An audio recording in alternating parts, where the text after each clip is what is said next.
which are considered for the industry, for the definition of the industry. So it classified all those industries, either they are situated in rural areas or urban areas. If investment limit fall under the classification, then we can define it that particular industry is micro or medium or small. तो अगर कोई भी industry unit investment criteria को follow करता है, वो किसी भी लोकेशन में हो, that will be considered under micro और मीडियम और small enterprises.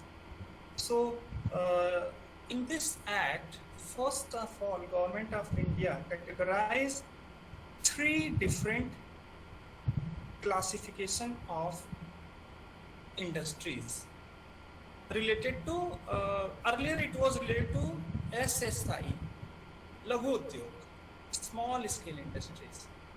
Further, in 2006, government restructured overall the industrial structure related to this small scale industries, and they classified it on the basis of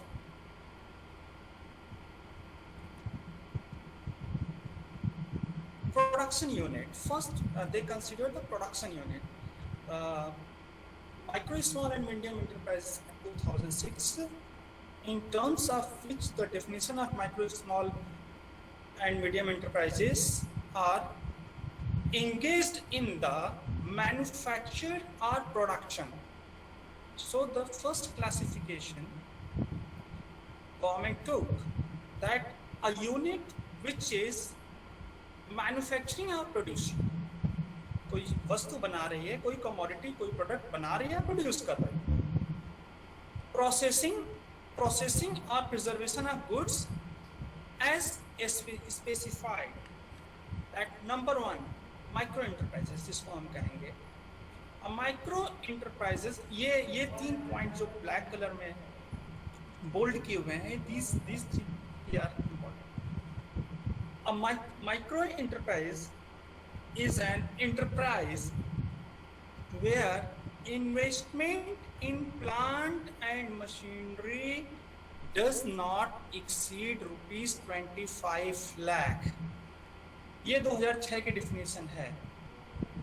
further modifications हुए हैं, उनको भी अभी आप जब भी किसी से बात करेंगे तो जो मॉडिफाइड वर्जन है उसको लेकर के बात करेंगे. But this are the classification in the year 2006. These are classification based on 2006.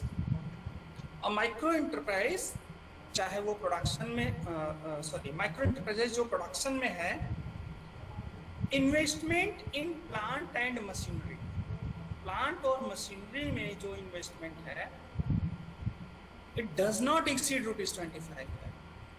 The second is small enterprise is an enterprise where the investment in plants and machineries is more than 25 lakh but does not exceed ₹5 crore. तो plant and machineries में further अगर investment in between 25 lakh से 5 crore के बीच में है, that unit fall under the category of small enterprises. And the third is medium enterprises. Medium enterprises is an enterprises where the investment in plant and machineries is more than ₹5 crore but does not exceed ₹10 crore. So the third category is investment in plant and machinery is more than ₹5 crore and maximum and does not exceed ₹10 crore. तो micro unit, सूक्ष्म, लघु और मध्यम, ये 3 criteria दिया गया। सूक्ष्म उद्यम जिसमें इन्वेस्टमेंट लिमिट प्लांट और मशीनरी का, यहाँ पे ये ध्यान रखना है, प्लांट एंड मशीनरी का जो इन्वेस्टमेंट लिमिट है वो 25 लाख रुपीस तक है। रॉ मटेरियल और वो सारी चीज़ों को इसमें इंक्लूड नहीं किया जा रहा है। तो ऐसा नहीं है कि जो 25 लाख रुपए तक का जिनका प्लांट एंड मशीनरी है, हो सकता है कि माइक्रो इंटरप्राइजेस जिसमें इन्वेस्टमेंट वन टाइम कंप्लीट उसको ऑपरेट करने में 1 करोड़ 2 करोड़ भी लग सकता है, but procurement of raw material और दूसरी चीज़ों के लिए। लेकिन जो प्लांट और मशीनरी है वो 25 लाख रुपीस से नीचे है, वो हम कंसिडर करेंगे उसको माइक्रो इंटरप्राइजेस में। और ये लाइसेंस जो आपका DIC जैसे आपको बताया था, डिस्ट्रिक्ट इंडस्ट्री सेंटर या जो और दूसरी गवर्नमेंट की एजेंसीज हैं वो उनकी तरफ से दी जाए। A small enterprises is an enterprise where the small enterprises जिसको कह रहे हैं माइक्रो लघु स्मॉल सूक्ष्म माइक्रो सूक्ष्म लघु स्मॉल हो गए और मध्यम मीडियम एंटरप्राइजेस।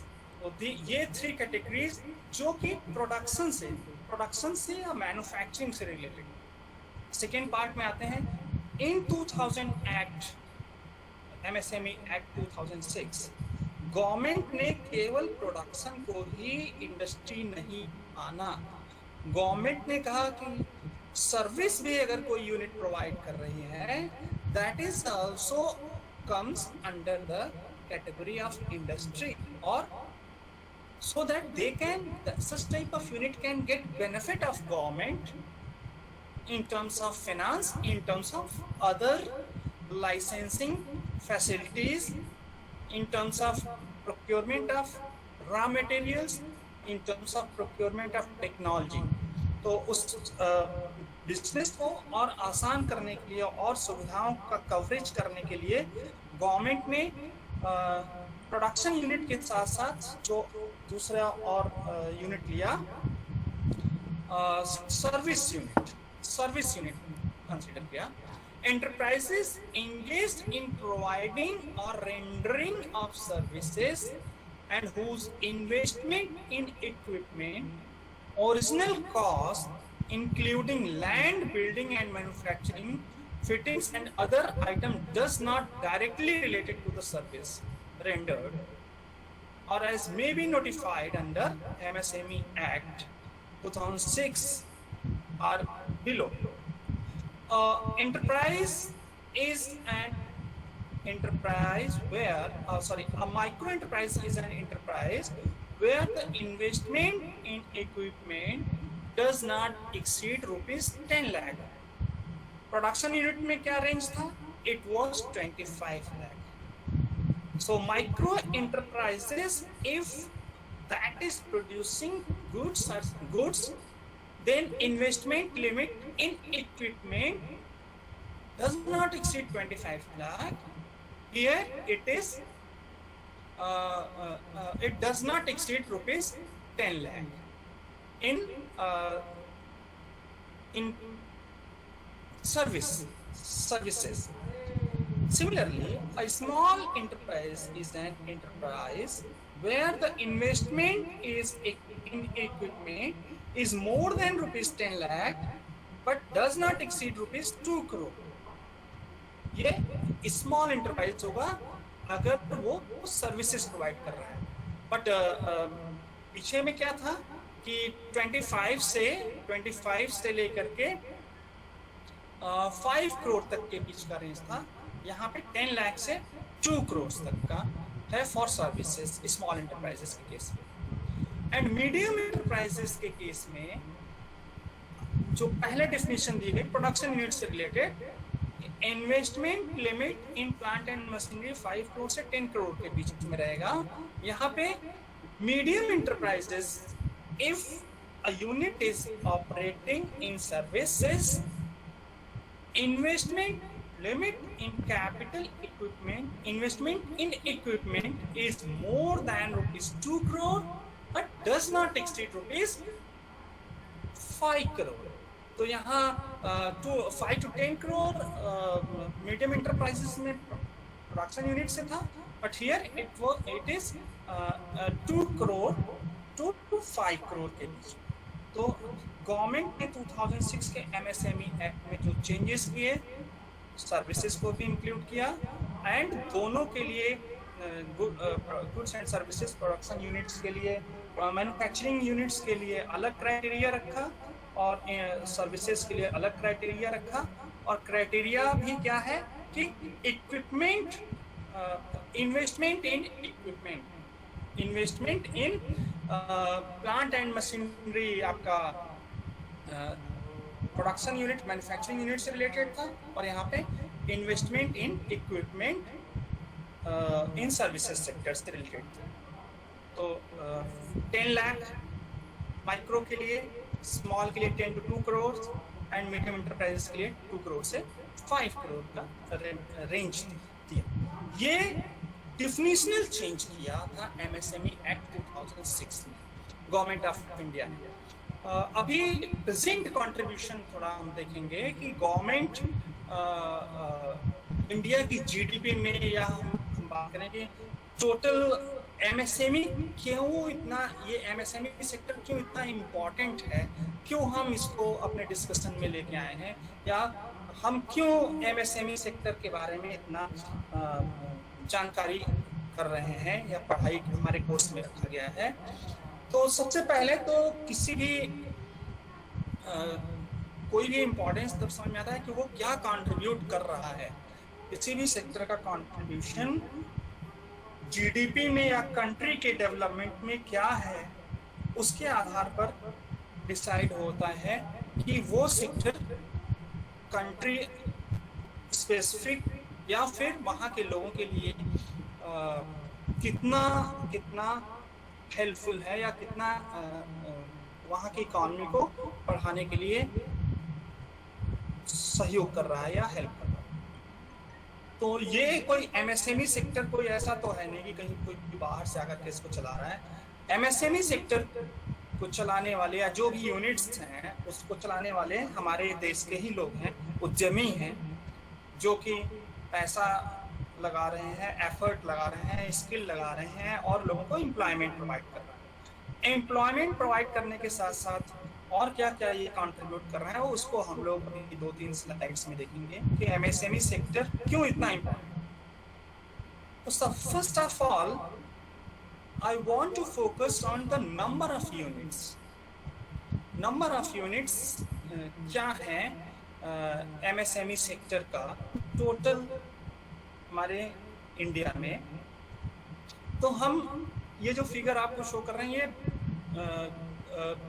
MSME ये इसका मैं आप लोगों को लिंक भेज देता हूँ। ये एनुअल रिपोर्ट है, that is annual report of MSME sector. Chat box में, चैट में ये सेंड कर दे रहा हूँ, आप लोग इसको आगे क्लिक कर लीजिएगा, इसको ओपन कर लीजिएगा, इसको सेव कर लीजिए और फर्दर जो है इसको और ज़्यादा डिटेल के लिए पढ़िएगा एक बार। तो एज पर annual report 2021 of MSME ministry, total number of MSME unit संख्या that is 633 lakh 633.88 lakh टोटल हमारे देश में MSME established है, जिसमें से रूरल सेक्टर और अर्बन सेक्टर का क्लासिफिकेशन अगर आप देखें तो 51% आउट ऑफ टोटल 633.88 लाख जो यूनिट्स हैं उसका 51% विच इज 324.88 ये लोकेशन रूरल एरियाज में इतनी units 324.88 lakh unit MSME sector की वो रूरल एरियाज में है एंड 49% अर्बन एरियाज में। तो रूरल सेक्टर में ज़्यादा कंट्रीब्यूशन है MSME सेक्टर से। फर्दर आप देखेंगे कि classification micro small and medium enterprises का भी क्लासिफिकेशन अगर आप देख लें तो 0.01 लाख 0.04 लाख ये मीडियम इंटरप्राइजेस हैं जिसमें अर्बन सेक्टर में ये नंबर ज़्यादा है। Further in urban areas small units भी ज़्यादा हैं compare to rural areas, but micro units when we are considering micro units rural areas में ये नंबर बहुत ज़्यादा है 324.09। ये जो माइक्रो यूनिट्स हैं micro small and medium enterprises में माइक्रो यूनिट्स इनकी संख्या रूरल एरियाज में ज़्यादा है अर्बन एरियाज में कम, बट बाकी के जो इंटरप्राइजेस हैं वो अर्बन एरियाज में उनका नंबर ज़्यादा है रूरल एरियाज में कम। मे भी इसके कोई बहुत से रीज़न हो सकते हैं। इन्वेस्टमेंट वाला तो एक रीज़न है ही, टेक्नोलॉजी और बहुत सारी चीज़ें हैं। अब उसको फर्दर जो है जब आप उसके डिटेल में जाएंगे क्रिटिकल इवैल्यूएशन करेंगे तो उसके रीज़न आपको मिलेंगे। बट अभी फॉर क्या कंट्रीब्यूशन है फर्दर दिस सेक्टर का उस पे हम लोग फोकस कर रहे हैं। तो हम लोग अभी केवल अपने आप को यहीं पे स्पेसिफाई किए। This sector has emerged as a highly vibrant and dynamic sector of the Indian economy over the last 5 decades. ये माइक्रो स्मॉल मीडियम एंटरप्राइज 2006 के बाद से ही नहीं कंट्रीब्यूट कर रहा है। ये सेक्टर पिछले 50-60 सालों से इंडिया की GDP इंडिया को की इकॉनमी को कंट्रीब्यूट कर रहा है। This sector provides large level of employment with low capital cost compared to the large industry. अगर हम बड़े उद्योगों के आधार पर इससे तुलना करें तो बड़े उद्योगों में कैपिटल इन्वेस्टमेंट बहुत ज़्यादा होता है और एम्प्लॉयमेंट वहाँ पे कम होता है। मतलब जितना कैपिटल हम लगाते हैं उससे कम जो है लेबर यूज़ करते हैं compare to capital. But small enterprises में जस्ट अपोजिट है, कैपिटल कम है कंपेयर में हैवी इंडस्ट्री से कम कैपिटल यूज होती है, बट लेबर ज़्यादा यूज किए जाते हैं compare to heavy industry large industry. तो ये सेक्टर लार्ज एम्प्लॉयमेंट प्रोवाइड करता है। It help in industrialization of rural and backward areas, thereby reducing regional imbalances. जो एक रीजन में जो डेवलपमेंट कम हो रहा है दूसरे रीजन में डेवलपमेंट ज़्यादा हो रहा है, अगर उन एरियाज में माइक्रो इंडस्ट्रीज या ये सेक्टर की इंडस्ट्रीज लगाई जाएं तो जो रीजनल इम्बैलेंसेस हैं, मतलब एक डेवलपमेंट रीजन है और दूसरा अंडर डेवलप्ड रीजन है या डेवलपिंग है, तो वो मेंटेन होगा, वो गैप मेंटेन होगा। अगर रूरल एरियाज में या रिमोट एरियाज में या जैसे मैंने पहले भी कहा कि हाँ, ये इंडस्ट्रीज को हम अगर इस्टेब्लिश करते हैं तो जो इनकम एंड वेल्थ का डिस्ट्रीब्यूशन है वो सभी एरिया में बराबर से होगा। वहाँ के लोगों को भी जहाँ कम रोजगार के अवसर हैं उनको भी रोजगार मिलेगा और एक बार लोगों को रोजगार मिलने से उनकी इनकम बढ़ती है, इनकम मिलना शुरू हो जाती है और इनकम से फिर हम और भी सारी चीजें प्रोक्योर कर पाते हैं। Complementary to large industries as ancillary units. हम सभी जानते हैं कि बड़े किसी भी फैक्ट्री, बड़ी फैक्ट्री में सारे प्रोडक्ट्स नहीं बनते। जैसे अगर हम किसी कार इंडस्ट्री की बात करें, कार इंडस्ट्री में सारे प्रोडक्ट्स एक ही यूनिट में नहीं बनते हैं। उनमें कई बार वो बहुत से प्रोडक्ट्स अपने दूसरे एंसिलरी छोटे यूनिट्स में बनवाते हैं और फिर वहाँ से वो उसको प्रोक्योर करके जो हैवी जो मेन जो उनका असेंबलिंग सेंटर है वहाँ पे उसे पार्ट्स वाइज असेंबल करते हैं। कार या कोई इस तरह की जो बड़े बड़े उद्योग होते हैं। तो एज ए एंसिलरी यूनिट ले करके बना करके कोई भी बड़ा मैन्युफैक्चरर या इंडस्ट्रियलिस्ट, हैवी इंडस्ट्री अगर उसकी यूनिट कोई काम कर रही है तो वो चाहे तो एंसिलरी यूनिट के नाम पर भी एक छोटी यूनिट स्टार्ट कर सकता है और वो गवर्नमेंट के बेनिफिट्स लेकर के अपने मेन इंडस्ट्री जो हैवी इंडस्ट्री जिसमें जहाँ पे उसका प्रोडक्शन हो रहा है वहाँ वो यूज में ला सकता है एंसिलरी यूनिट्स के प्रोडक्ट्स बना करके या एंसिलरी यूनिट्स में प्रोडक्ट्स बना करके हैवी इंडस्ट्री में उसको यूज कर सकता है।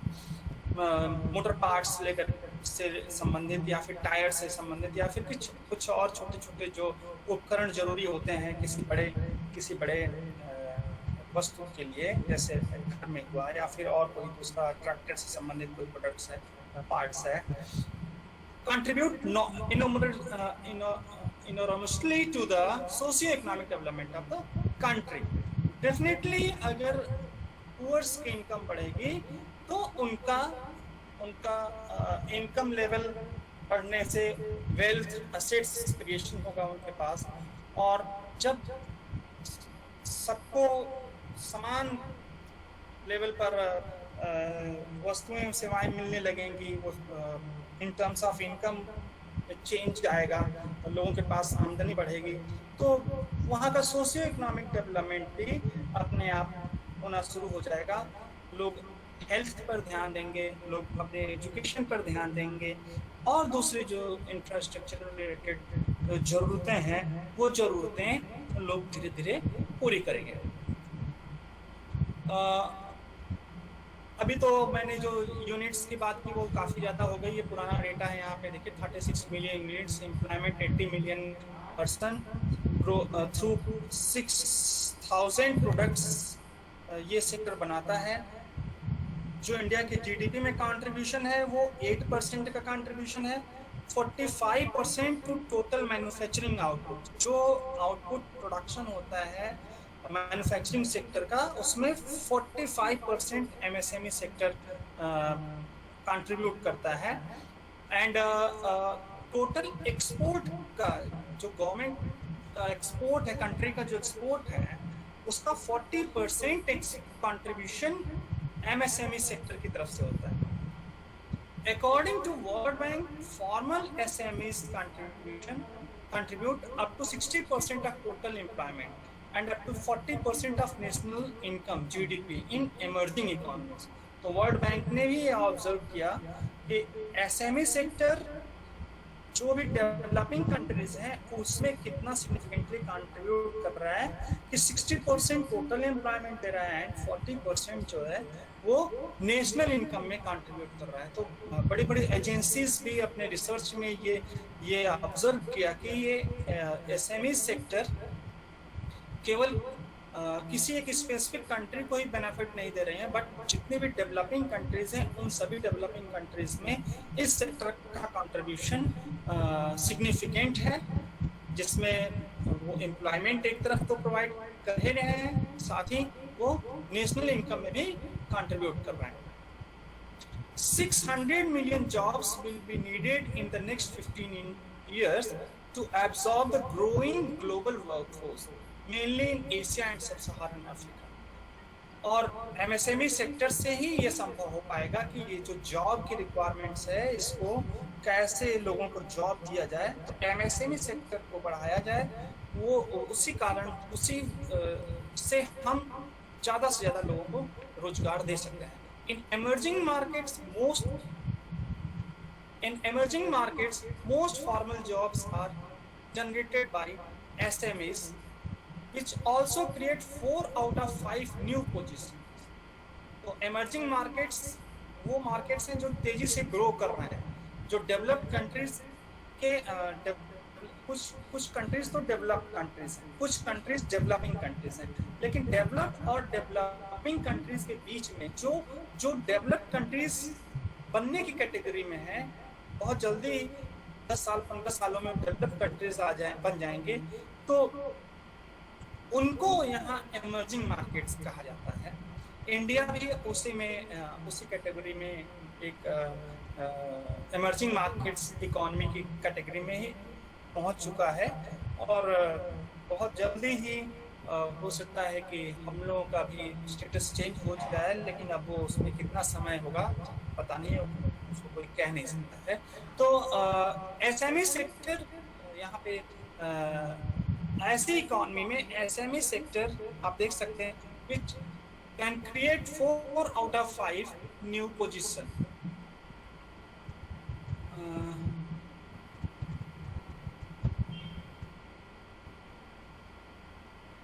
ये क्वेश्चन पे बाद में बात करेंगे, अभी जो पॉइंट पे हम डिस्कस कर रहे हैं उसको कंप्लीट कर लेंगे। However, access to credit remains a major problem to the MSME sector globally. तो जो केवल इंडिया में ही प्रॉब्लम नहीं है, ये प्रॉब्लम पूरे वर्ल्ड लेवल पर है। एक्सेस टू क्रेडिट इस एसएमई सेक्टर के लिए जो इन्वेस्टमेंट के लिए फंड की रिक्वायरमेंट, पैसे की जरूरत है, वो केवल एक पर्टिकुलर कंट्री स्पेसिफिक नहीं है। ये it has been observed in other countries also that इस सेक्टर के लिए क्रेडिट की जो रिक्वायरमेंट है वो रिक्वायरमेंट ज़्यादा से ज़्यादा प्रोवाइड करनी चाहिए। Then only this sector can grow faster. The MSME sector has the potential to spread industrial growth, access across the country, and can be a major partner in the process of inclusive growth. तो government ये कुछ important points जिनको कि consider करना चाहिए MSME sector के point of view से किसी भी कंट्री में। Employment, definitely it is the second largest employment generating sector after agriculture. It provides employment to around 120 million persons in India, and with around 36.1 million units throughout the geographical expanses of the country, MSME contribute around 6.11% of the manufacturing GDP and 24.63% of the GDP from service activities. ये data 2 साल पहले का data है, means 2018-19 का data है। Ministry has set a target to up to its contribution to GDP to 50% by 2025 as India becomes 5 trillion economy. But अब देखिए क्या होता है आफ्टर कोविड या जो जिस तरह का पैंडमिक है, अनसर्टेनिटी हर तरफ है, तो कोई भी अभी कुछ नहीं कहने की पोजीशन में है। तो ये डेटा है या जो भी चीज़ें हैं ये अभी तो डेटा ही है। रियलिटी में जब जो 2025 कंप्लीट होगा तब ये समझ में आएगा कि कितना टारगेट अचीव कर पाया गया या कितना टारगेट अचीव नहीं कर पाया। माइक्रो स्मॉल मीडियम इंटरप्राइजेस का एक्सपोर्ट्स का कंट्रीब्यूशन 45% है इंडिया में ओवरऑल एक्सपोर्ट का। MSME promote inclusive growth by providing employment opportunities in rural areas, especially people belonging to the weaker section of the society. For example, khadi and village industry requires low per capita investment and employs a large number of demand in rural areas. तो inclusive growth कुछ इस तरीके से कि ज़्यादा से ज़्यादा महिलाओं को शामिल किया, महिलाएं उससे बेनिफिट पा रही हैं। फाइनेंशियल इंक्लूजन भी संभव है हुआ एमएसएमई सेक्टर से। Small industries and retail business in small cities created opportunities for people to use banking services and products. Innovation promotion हुआ, it promotes opportunities for budding entrepreneurs to build creative products, boosting business competition and fuels economic growth.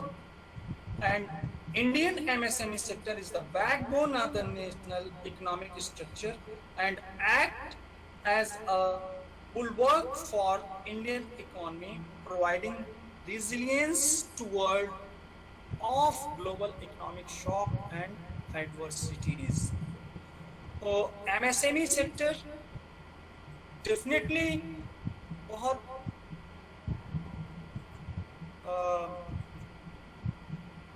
महत्वपूर्ण तरीके से contribute कर रहा है। यहाँ अभी ये कुछ फैक्ट्स जो थे वो उसको और कवर करना था, तो यहाँ टेबल के फॉर्म में कुछ और डेटा आपको मेल फीमेल वाइज जो एमएसएमई यूनिट हैं उनके ओनर्स का जो परसेंटेज है वो भी कुछ रूरल अर्बन के हिसाब से यहाँ दिखाया गया है। तो male ownership and female ownership rural areas and urban areas, तो सबसे ज़्यादा तो मेल ओनरशिप अर्बन एरियाज में 81.58 and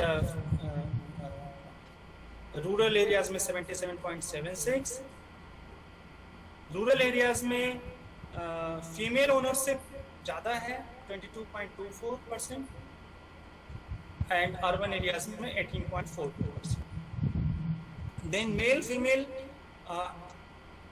small medium and small micro small and medium enterprises wise क्या ओनरशिप है, तो माइक्रो यूनिट्स के लिए फीमेल का 20.44%, मीन्स माइक्रो यूनिट्स में female ownership compare to small and medium enterprises से ज़्यादा है, while micro small and medium enterprises male ownership में मेल का ओनरशिप मीडियम इंटरप्राइजेस की ज़्यादा है। तो 97.33% मेल ओनरशिप है मीडियम इंटरप्राइजेस में।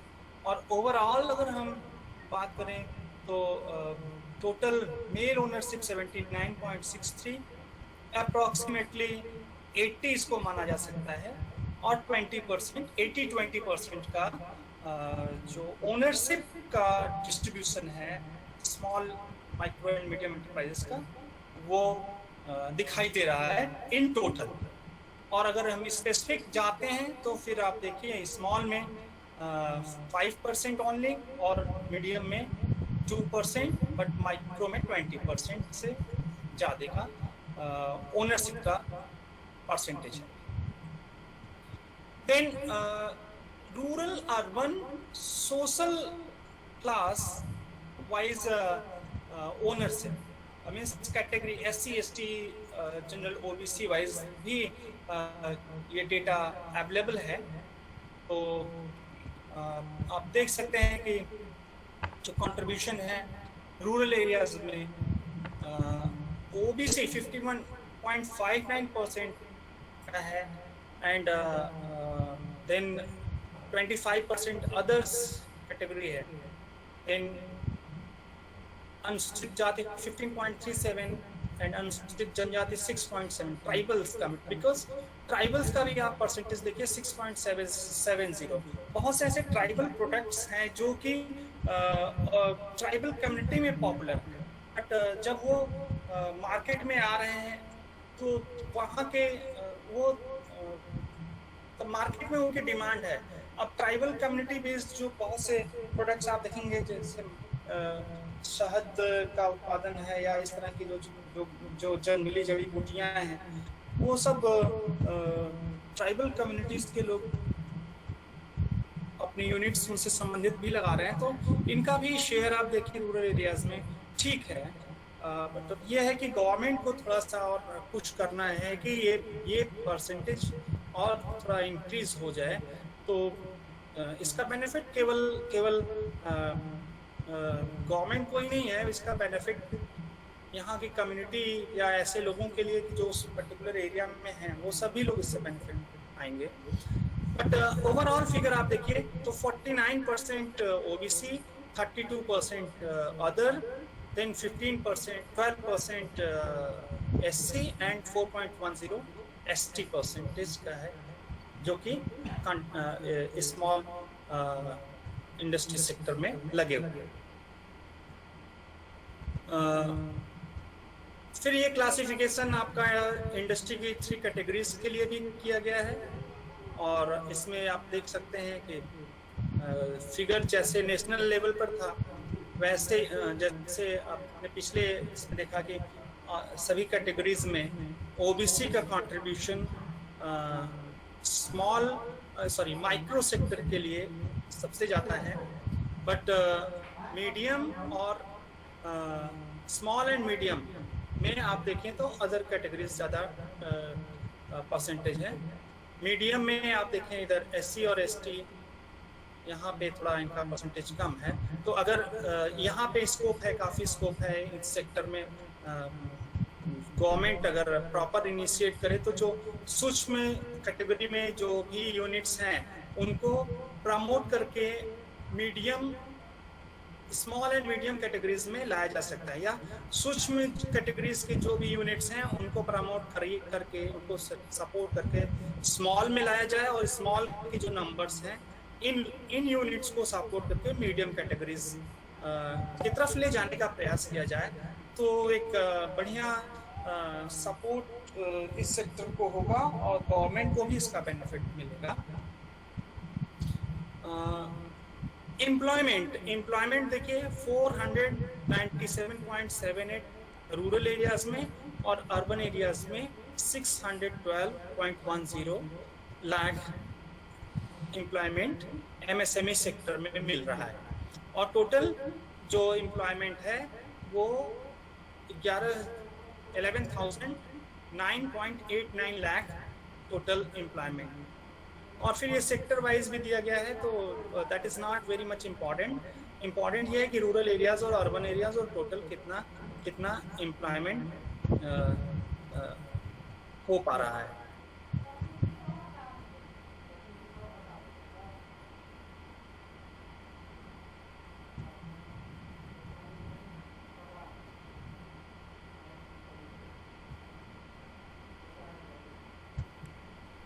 तो आज के लिए हम यहाँ पे ही इसको रोक रहे हैं, और अभी किसी को कोई डिस्कशन के लिए कोई है पॉइंट तो उस पर बात किया जाए। अनुराग।